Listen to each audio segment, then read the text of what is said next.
Greetings, hello, and welcome everybody back to Warhammer 40K Mechanicus. Righto. Again, I must apologise about my last video. As I said, I just hadn't had the time to do anything proper, so I just recorded a bit of gameplay, no commentary, and sped it up. Yeah, it obviously not great. But during that, obviously, I realised that I'd been a bit of an idiot. For example, with the cohort, we zoom into our guys. I never actually equipped our body modifications, if you will. As you can see, this is a new one. Leonardus? Yeah, Leonardus. I upgraded him. He's kind of our explorator. As you get the upgrades, you chose these parts. I never did anything with them. I thought they were passive for some reason, but no, you need to actually load them onto your slots. So I've done that now. So he now has 15 health and 1 physical shielding. So 3 hit points come from his torso, and that's where his physical armor comes from, and his legs give him 2 more hit points, so it took it from 10 to 15 overall, and he gets another 3 meters of movement, or 3 spaces. Let's go to Jeremiah. Jeremiah is our Secutor slash Tech Auxilium. Obviously, you get the abilities. They are passive when you choose them. But I've given him his legs now. He's got 3 hit points and extra movement.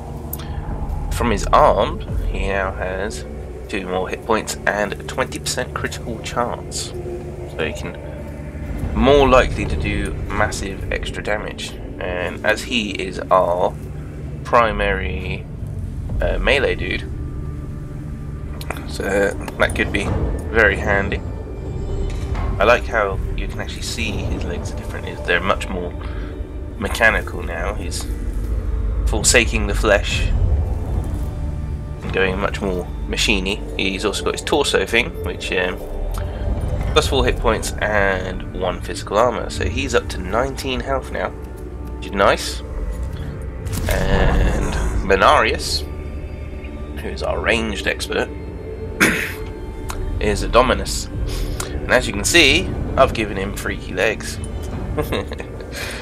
Yeah, I think I wondered if they would change, and obviously I assumed that it was something that had been missed, because again I thought these were passive, but no, so got 3 hit points and 3 meters of movement with these weird sort of spider kind of legs, aren't they?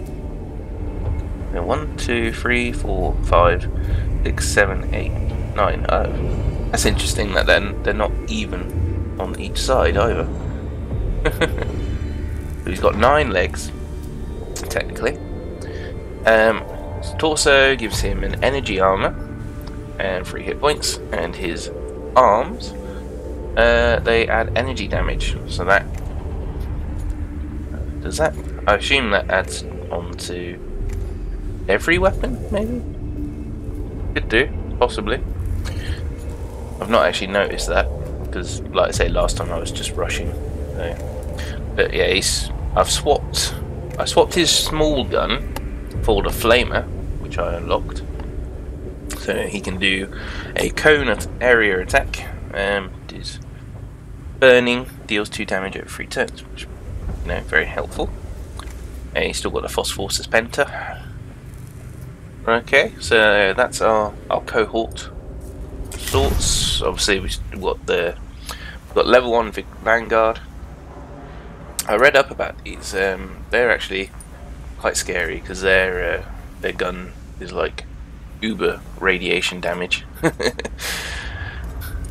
in the lore. So yeah, it's so dangerous that you basically you wouldn't want to be in the same room as him because of the amount of extreme radiation that his projectiles do. Basically, it's not just if they hit you, you get radiation poisoning. It's if they land anywhere, in your vicinity. They are that radioactive. So yeah, you got him, and we got the servitors, Invul dudes, still level 1, and we have the rangers who do energy damage. So yeah, physical damage, energy damage. Okay.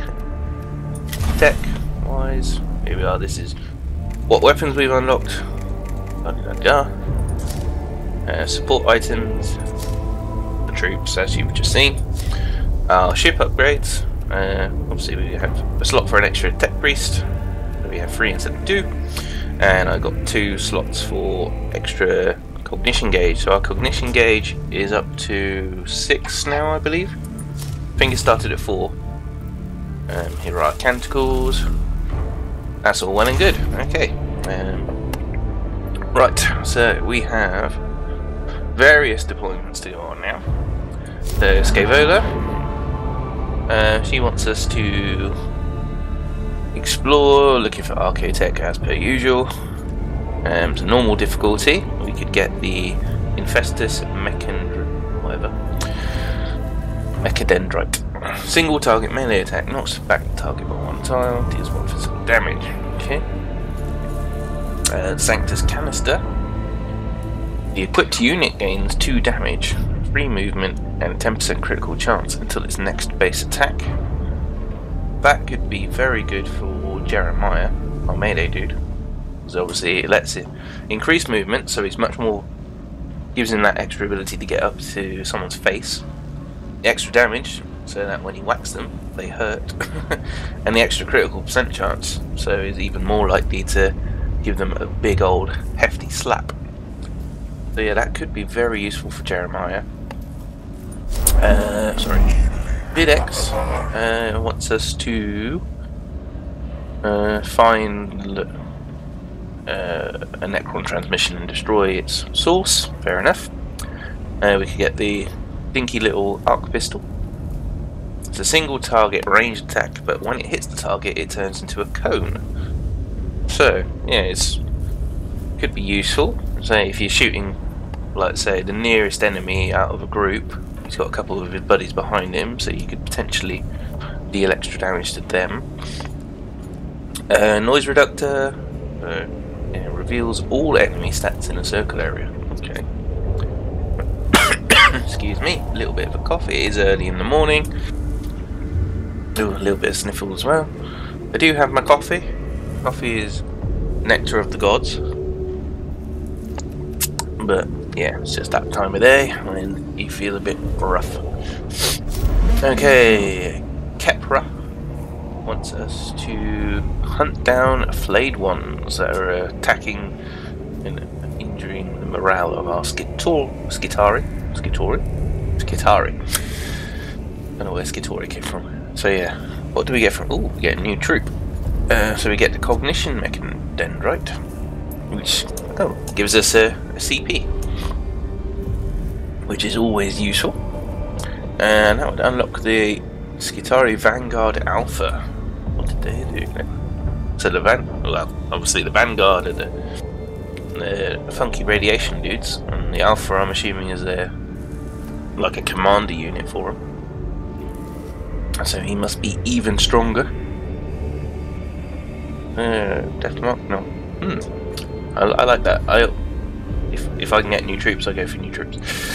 And Catrix wants us to, oh, this is a boss fight. Yes, so we found Lord Astronomer Ekropis in his tomb.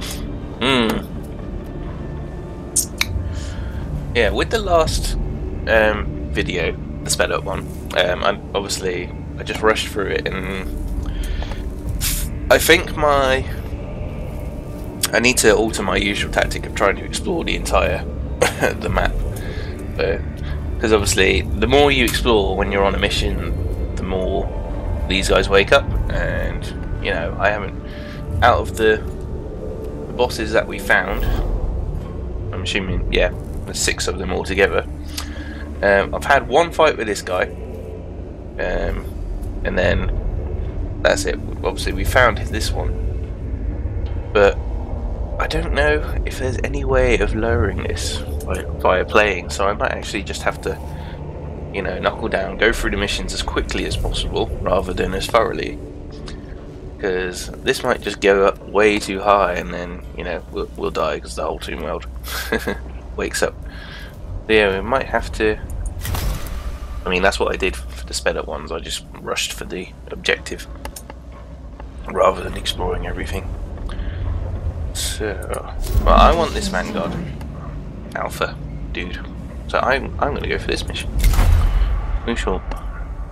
Right. Okay, so obviously we're taking all three of the tech priests, and well, we might as well have one each of these guys. Oh, we don't have enough money. Yes, that's the problem, isn't it? Okay, well, we'll forget the servitor then, and we'll take the. Hey. Seriously? Oh, because he's free. Okay, fine, we'll take him. We've got the Vanguard. Yeah, okay, so yes, not a lot of money left over because I bought a load of upgrades for our cohort. I was doing the upgrades. So yeah, there we go. What canticles we've got? Litany of Life, that's fine. Literally of the Electromancer. Or attack to ignore all armor. And Blessings of the Omnissiah. Okay, so we can't take the full complement.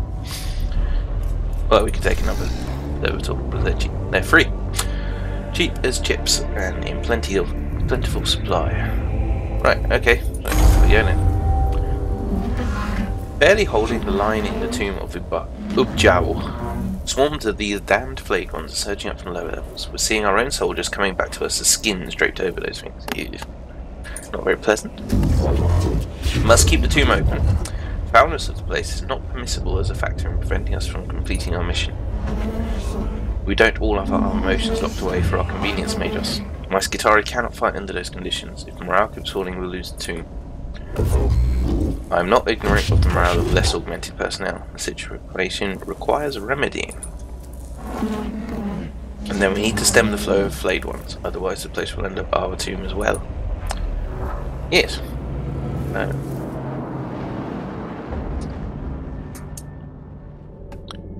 Yeah, that would be quite freaky, you know, going down into a mission, seeing your buddy Bob's skin over the horrible alien machine that wants to cut you apart.